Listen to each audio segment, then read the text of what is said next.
asked plenty of times, but the idea of getting a reprieve, getting a second chance after this Michigan game this time, can you speak to that and the feeling on the team, the attitude going to the team?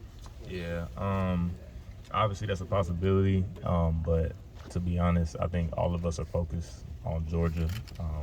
Obviously, that's a game we have to get through first to even have a chance to play any more football in this 2022-2023 season. So obviously we know that's a possibility, but I mean I can't really look past Georgia right now. No, I actually meant just the idea that you've got a second chance for a championship when Oh, I see what you're all saying. is lost after Michigan. Yeah, I mean, yeah, obviously, our head coach, Coach Day. I mean, he said it a million times. I think he says a second chance on life, and that really hit home to us as players because, I mean, after our last regular season game, I mean, we thought it was kind of over. Maybe a New Year's Six bowl, but not a chance at the college football playoffs, and we were blessed with the opportunity to be able to play more football and play for a championship since we didn't get the Big Ten championship. So I think all of us are obviously excited, and I think there's a different level of focus, a different level of seriousness and practice because we know with this second chance, I mean, why take it for granted? Why not do everything you can to try to win this game? So I think that's where everybody's heads at as players and obviously as coaches. So like Coach Day said, that second lease on life. I mean, we're really taking that serious. Tanner, when you look, that right after the Michigan game that night, what was the mood like? What was just kind of the interaction like around the team? Right. I don't think we came in. I don't think we came in that next day. I can't remember, but I mean, that should just go to tell you how I was feeling at least. I mean, obviously it was a lot of pain.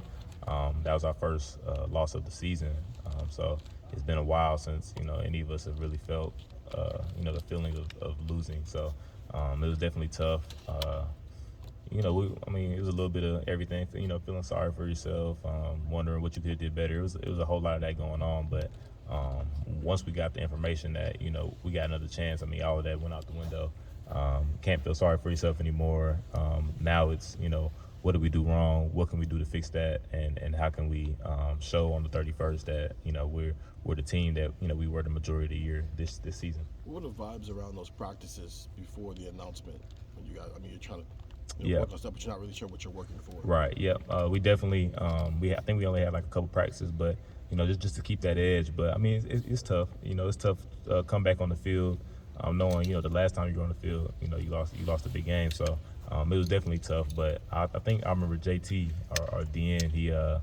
He stood in the middle of us before one of our first practices and basically told us like, hey, there's still a possibility. Let's not feel sorry for ourselves. Let's try to get better today. So those practices ended up being pretty good practices, to be honest.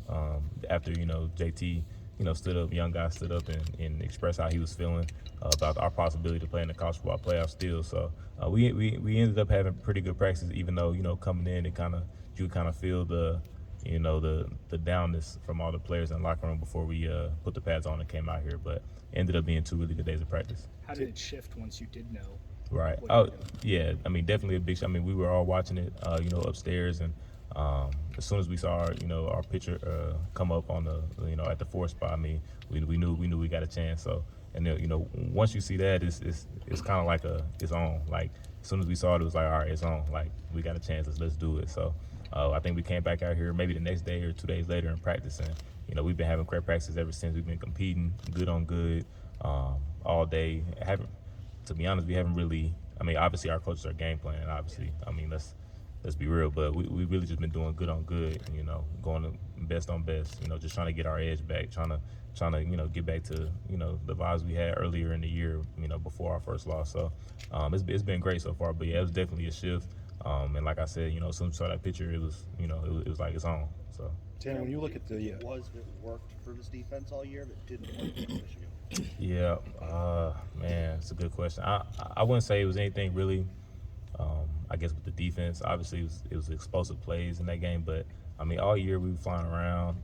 Everybody was on their P's and Q's. I think that game we just had a lot of missed assignments by everybody, me including everybody. It was just a bad time to have a bad game really.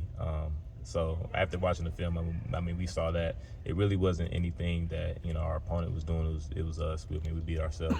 So I mean, now going into this game, I mean, obviously our focus is all on Georgia. So going into this game, it's like everybody's just kind of in the mindset of, man, just do your job. I think if everybody does their job, it may be a different outcome. And I think if everybody does their job, on the 31st, it'll give us our best chance of winning. So I think it was just a lot of, misassignment, just, people trying to, do more than what they're really supposed to do. That's all. On those explosive plays, was it misassignments? What do you see as sort of? I mean, they had 5 plays that were all real big ones. Yep. I obviously I can't give you like the specifics of what happened in each individual plays, but I mean obviously some of them maybe it could just be one gap. Somebody misses one gap and it's an explosive play. I mean that's just the life you live as a defensive player. Even being a defensive back. I mean somebody gets behind you is going for 80. So that's just the life you live as a defensive player. And I think in that game, whether it was bad eyes, whether it was a missed assignment, I mean, it just happened at the wrong time. But I think, like I said, coming into this preparation for the 31st, I mean, everybody's just focused on doing their job. It wasn't a lot of that going on in that game, but I think, now that we know, hey, if I just do my job, we're going to win. I don't have to do anything special. I don't have to go out there and be Superman. I just got to do my job, and, that'll give us the best chance of winning.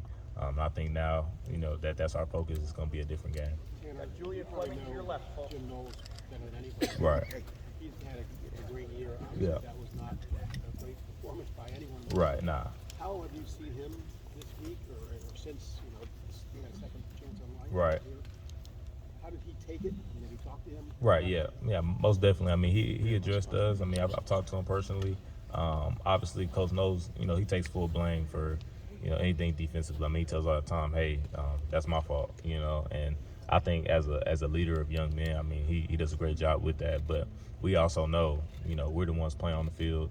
We're the ones that got to get the job done. So, he says that, but we kind of are like, no, we got your back. Like, it's us too. So, after talking to him, he obviously expressed things he could have done better, calls he could have made better. But, I mean, at the end of the day, whatever he calls, it's our job to execute. So, we talked about different things like, he asked us, is he putting too much on our plate?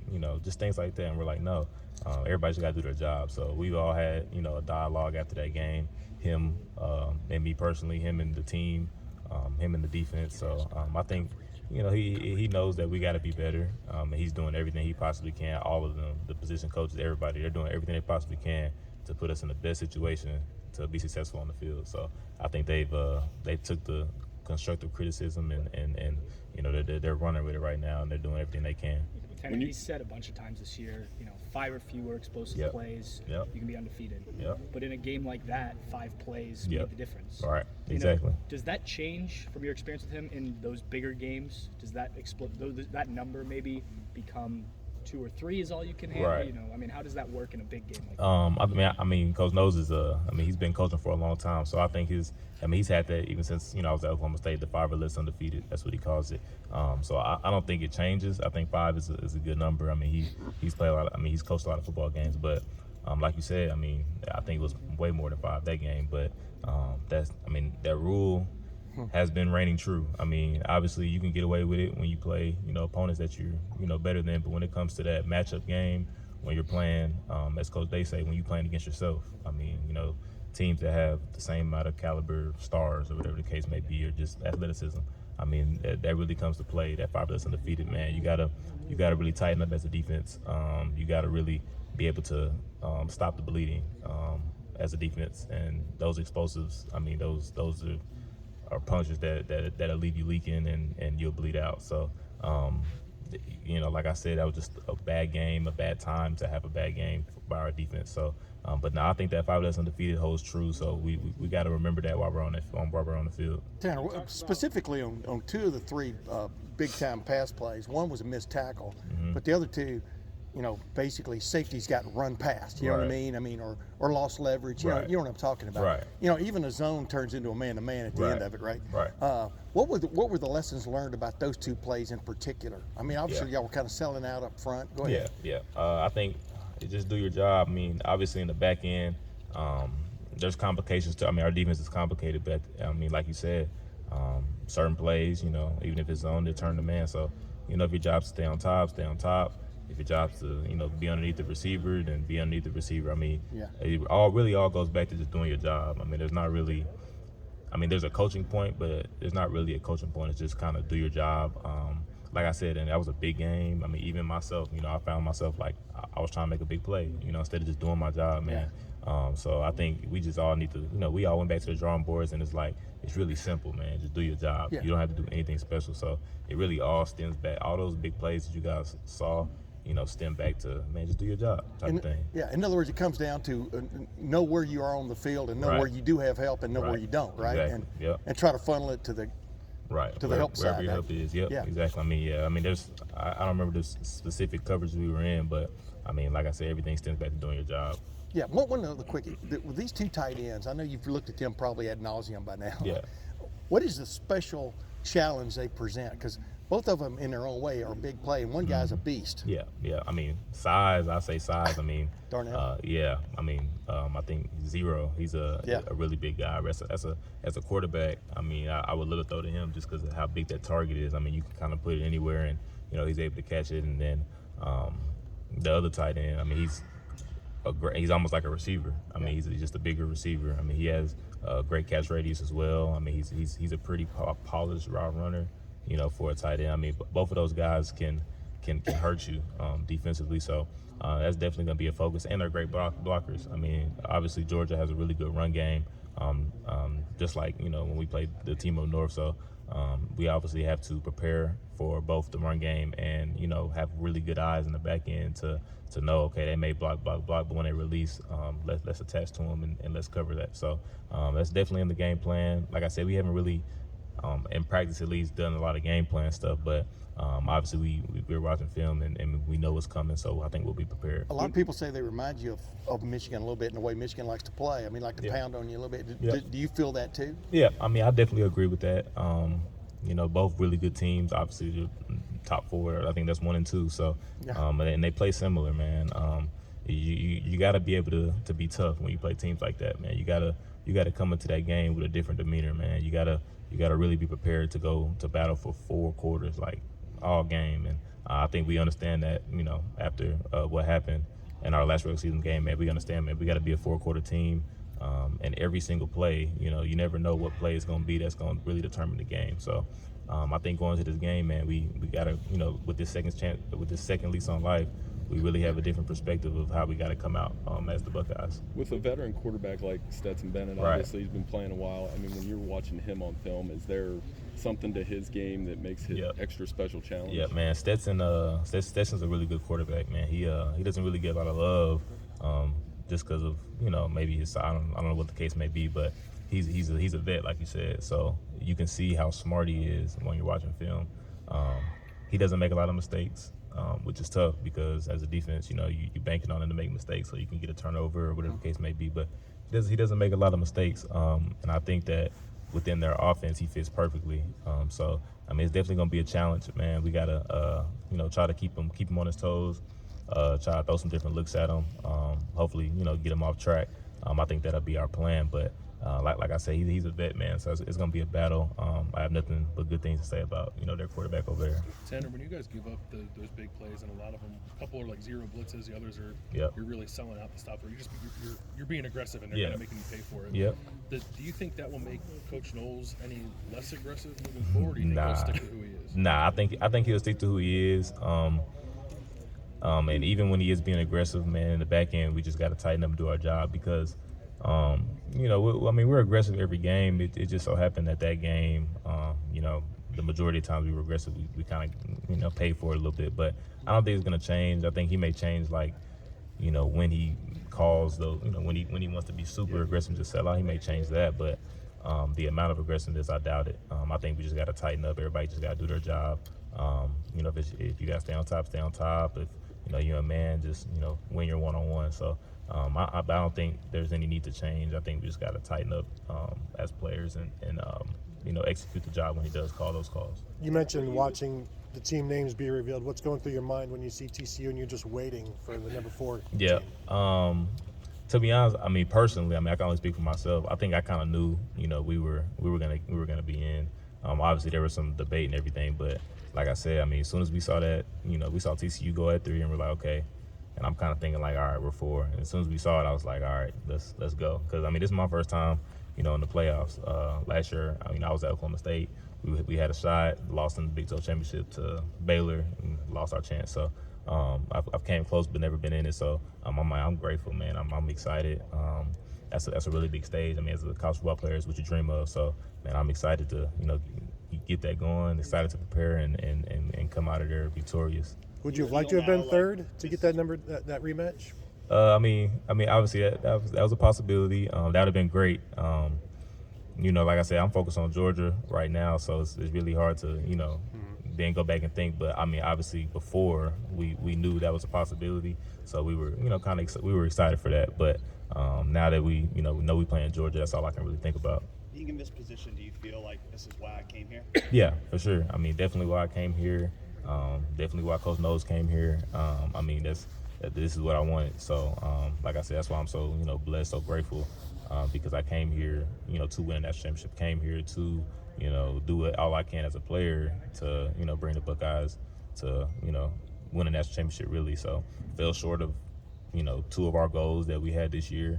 But that's okay because we still have a chance to, you know, win the big one. So I think that's why Coach Day says, you know, second lease on life, because, you know, we did fall short of 2 of our big goals we had this year, but you know, now we still got a chance at the big one. So that's really not common, you know, to have, you know, 2 teams in the Big Ten in there. But hey, we got a chance and we got to take advantage of it. Does it feel like the 5, if you were supposed to play 5 or less, what's the threshold for like what Noel considers like an explosive play? 20 yards, 30 yards? I want to say it's 15 plus. I think it's either 15 plus or 20 plus. But knowing him, I probably assume 15 because those are kind of bleeders. When the offense is able to get 15, you know, chunk yards on one play, that's tough. So that's a lot of ground, you know, picking up towards getting the red zone, getting in field goal range. So that's when, you know, points start to get put on the board. So I say 15. And you were saying too, you expect him to kind of maintain that aggressiveness as a play caller going forward. How did he handle that in the moment against Michigan? Because one of the first like all-out blitzes like led to the touchdown. That first score, like did he sort of maintain that same aggressiveness? Yeah, I mean, yeah, he definitely did. We definitely played aggressive. I mean, that was our game plan going into that game was to be aggressive. And you know, like I said, just on some of those plays, you know, it could be one guy, it could be 2 guys. I mean, if you don't execute, you know, it can hurt you. So I think we just got to go back to the drawing boards, and it's all about execution, all about doing your job. So I don't, you know, I don't want to sit here and say like, you know, he made the bad call or anything, because he didn't. We just gotta, you know, execute on those calls. So, but yeah, he's definitely not gonna change. Tanner, you mentioned last year being so close to Oklahoma State losing to Baylor. Right. You lose to Michigan. It's almost feeling like the same feeling. Yeah. How much does this mean to you, knowing how close you came last year and now getting this shot? Yeah, man. I mean, you hit it right on the head, man. It was a similar feeling when you get to the end of the season. I mean, you put in so much work, you know, in the off season. You put in so much work, you know, really year round as college football players with academics and football. I mean, so you know, when you fall short of some of your goals, it hurts. You know, it's painful, man. So, but you know, being able to still have a chance to, you know, do what, you know, I ultimately came here to do what I'm sure every player on this team and every coach on this team came to this school to do, was win a national championship. I mean, that's just facts. So to still have an opportunity to do that, man, is I'm blessed, man, and grateful. And like I said, we can't take this for granted, man. We gotta attack it. We gotta work, whatever it takes, man. Tanner, I just wanted to clarify the practice where you said JTT. Yeah. Said something that was early in the week. Yeah, that was maybe a couple days after the loss. Man, we came back out here and practiced, and you know, he kind of talked to us because, you know, we could feel it. You know, it was a different feeling that we haven't felt that whole year in that locker room. So, you know, he came out, felt like he needed to say something, and it kind of got us fired up a little bit. Was there something new you guys were seeing from him at that point? Nah, not necessarily new. I mean, JT, even though he's a young guy, he's always, you know, been a vocal guy. Always been, you know, considered, you know, one of the leaders on the team. So him speaking wasn't new, but just, you know, him, you know, really noticing how the feeling was around the locker room, noticing that we were all down, knowing that we got to come out here and practice. Why waste a day, you know? and that's kind of what it was headed to. We were probably gonna waste that day if he didn't say anything. You guys needed somebody to kind of shake it up. Yeah, most definitely. Yeah, it was. I mean, to be honest, I think before he spoke, nobody really wanted to be there just because we felt like everything was done. But with him, just reminding us, hey, we still got a chance. Let's not waste this day. Let's get better. So when that chance does come, we're gonna be prepared. Was he emphatic? Was he loud? Explain what he kind of said. Yeah, I mean, like I said, before practice got up in the middle of everybody, and he was yelling, ecstatic, like just basically saying what I'm saying, like we still got a chance. So I know everybody's mad about the loss. I know we're all pissed off, but let's not come out here and waste this day. Let's come out here and execute. Let's come out here and get better. So when we do get that chance, we can maximize it. What bowl games y'all go to last year? I was at Oklahoma State. And I went to the Fiesta Bowl. Yeah, Fiesta Bowl. That's right. Well, do you remember the difference? What is the difference right now that you feel? Right. That coming off like you said you were that close. Right. Good question. Yeah. I mean, obviously playing for the Fiesta Bowl was great. That's a New Year's Six bowl. Yeah. But you're just playing for the bowl game. You're not really playing, in the top 4 national championship. So it's always a different feeling just playing for a bowl game. You're really just playing for your team, and playing, get another win on the chart. But here, I mean, I feel like we're playing for all of, Buckeye Nation, the city of Columbus. I mean, all the fans. I mean, it's a lot on your back when you're playing for something big like a national championship, and that's history, man. Like I know you guys see these banners all around here, man. I mean, I want to be on one of those. So I mean, that's the difference. You know what I mean? You have your name on a banner. You get to really make history, and as Ohio State Buckeye, I mean, and that's never going to change. You can't take the national championship away from me if we are able to win one. You can't take that away. So I think that's the difference. Is that pressure and intensity? Is it how would you describe it? I mean, yeah, for sure. Definitely pressure, definitely intensity. But as a player, that's what you play for. I mean, you're at Ohio State. I mean, you're gonna have pressure. You're gonna have all of that. And it's 105,000 every game. So, but that's what you play for. I mean, that's what I came here for. That's what everybody came here for. So, it's no biggie. Thank you, man. Yep. Tanner, thank you very much. Appreciate it. Thank you.